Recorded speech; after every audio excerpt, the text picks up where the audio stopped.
Hi guys, Bex here and welcome back to another YouTube video. So today I'm gonna talk about symmetry and mirroring in Zbrush. It's very handy, I use it almost every day. So let's say that you have been sculpting like me, a horn, something, and you wanna get it over to the other side here.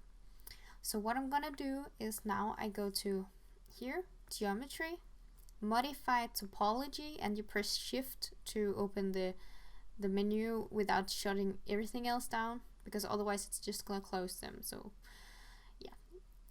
And then you click here, mirror and weld. Very nice. So now we have the horns here, same sub tool, so now we can go solo mode with them. And the nice thing about this is if you have symmetry on, Wait a minute! now you can't move them individually.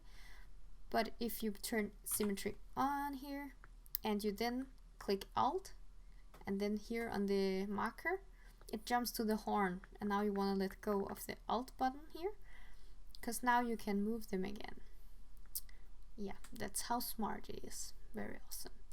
So yeah, okay, so let's say that you have been working on your character with a pattern or something that you think is nice, and now you realize, okay, I don't have symmetry this time. Luckily we can just click here again, mirror and weld, and then it jumps to the other side again. It's very nice. But let's say that we worked on this side. Boom. Okay, and it's not here, but if you mirror and weld this time, it will just disappear because it takes the stuff from this side here.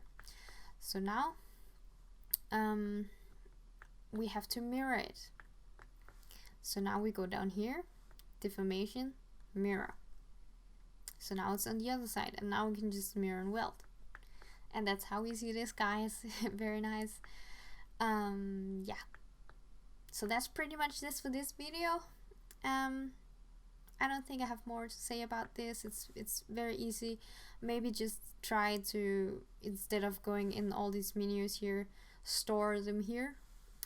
Because if you have a shitload of menus and you have to scroll all the way down, and then you get blind because there's too much going on.